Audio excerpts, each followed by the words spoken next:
Celebrating 30 years of phenomenal trend forecasting, 5 times a week, Monday through Friday. Here's Gerald Celente with today's trends in the news. Hi, this is Gerald Celente. It's Thursday, November 17th, 2016, and here are some of today's trends in the news.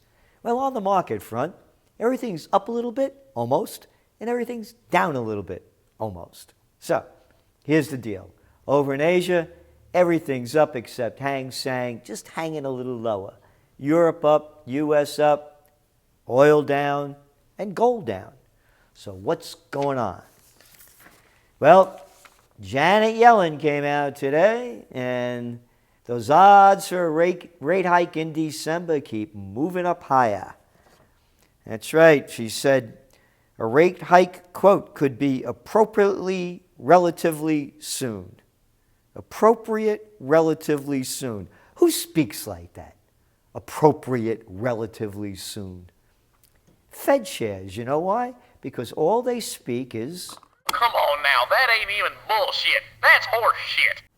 So, the U.S. markets have enjoyed a sharp rally after the U.S. election, with Republican Donald Trump raising prospects of higher infrastructure spending as well as financial deregulation. And again, as we've been pointing out, those bank stocks, now they're up over 10% entering Thursday. So, they're also saying inflation's going to go up. We're breaking this down as we see it, and we're doing the best we can. This infrastructure spending is not going to be in one boost. Inflation, if there's something else pushing it up, it may happen from another place, but not infrastructure spending. So, what's going on? I think there's a lot of high expectation and not a lot of fact. For example, we just saw some economic data come out here in the States. Check this out. Housing starts soared more than 25% in October. Well, this is November, and now Trump is in. Hey, those interest rates went up already 50 basis points, didn't they? Yeah. And now mortgage rates are over 4% for 30-year. So those housing starts, that doesn't mean housing buys. And I want to keep going over this and going over it so we can get a clear picture of it. And weekly jobless claims dropped to their lowest level since November of 1973. That's positive. Now, oil was up, and then it went down. So here's why it went up. Because the energy minister out of Saudi Arabia, he said, quote, I'm still optimistic that the consensus reached in Algeria for capping production will translate, God willing, into caps on states' levels and fair and balanced cuts among countries. God willing, huh? Which God you talking about? The God that you like to behead people with? That God?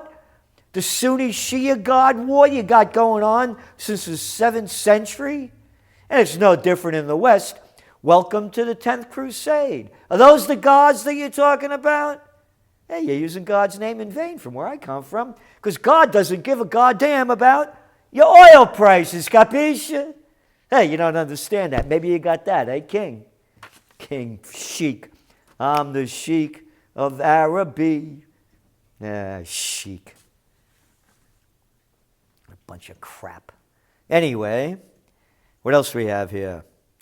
So the reason it went down after the oil minister spoke was because stockpiles at the U.S. crude delivery hub in Cushing, Oklahoma, increased 700,000 barrels last week.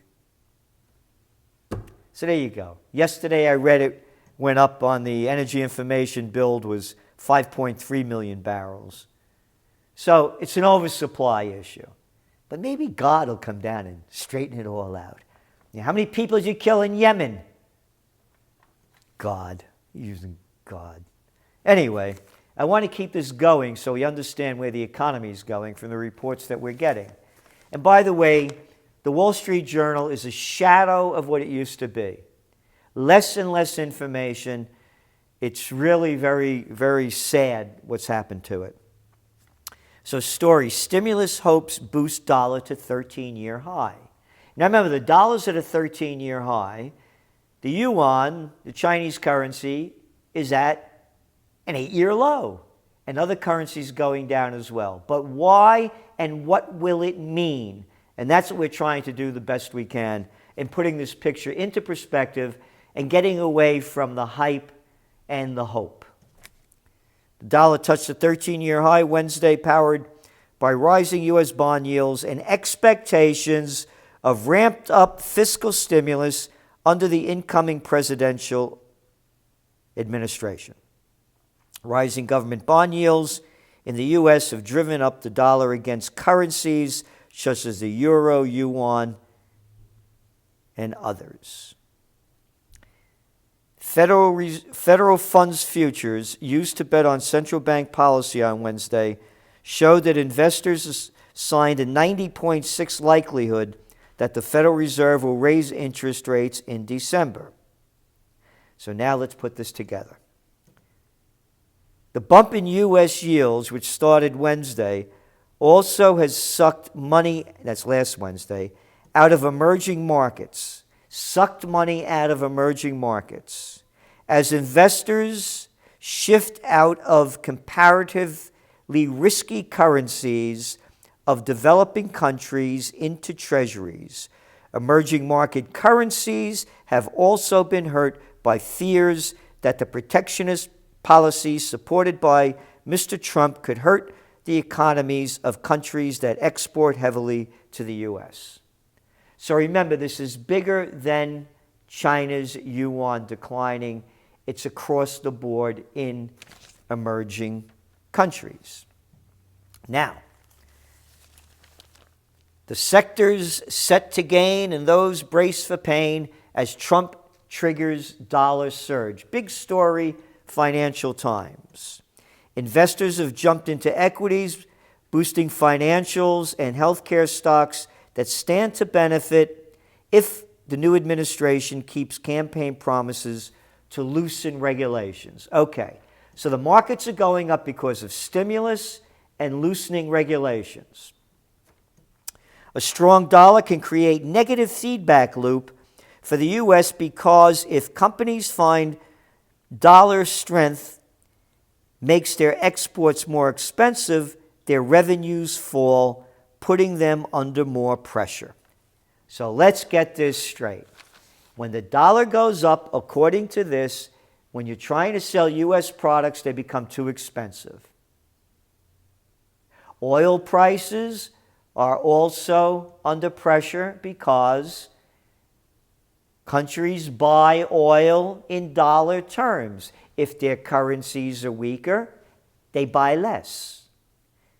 Conversely, as the currencies get cheaper, the thought is countries like China, as their currencies get cheaper, will export more. So let's put this strong dollar, looser regulations story into as much perspective as we can. Again, dollar hits 13-year peak on rising expectations of rate increases and stimulus. The popular measure of the dollar climbed to the highest level in more than 13 years, driven by expectations of an increase in U.S. interest rates and significant fiscal stimulus and concerns about the rise of populist forces in Europe. Again, this is all speculation. Yes, the populist forces. The dollar's getting stronger because the global economy is getting weaker.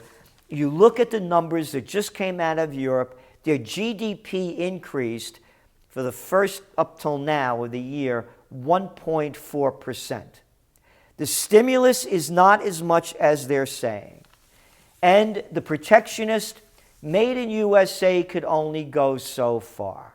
Yes, we've lost a ton of jobs. I have the number in front of me, actually. 5.4 million manufacturing jobs since Slick Willie Clinton put it in place. actually from 1997, and 82,000 factories have been lost. The problem is, it's a different world now. And a lot of the products are being brought from other places around the world. So you have shipping costs. Will it become a self-sustaining economy? Overall, although they say negatives outweigh the positives, I believe yes. I believe that more made in USA will help the country. And yes, prices may go up, but when prices go up, wages might go up too. How about that? So, moving on to some other news. Remember I read to you about Facebook yesterday? Well, more data came out on it.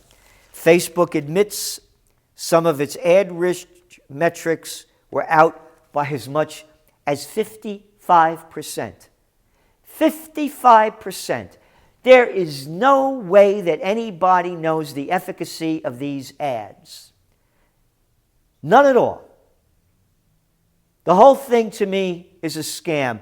Unless you're different than everybody that I know, including myself, when an ad pops up, you try to get rid of that thing as soon as you can. But they admit some of the ad-rich metrics were out by as much as 55%. Remember, we had another story going back. We saw data that was off about 80%. They don't repeat that, though. Hey, maybe they lied and didn't miss it. Who knows? And speaking about fear and hysteria, oh, the media is going upside down, boy. They want to stop all these fake sites out there. Fake content pressures web giants. Yep, fake content. They're blaming fake content for Trump's victory. Fake content?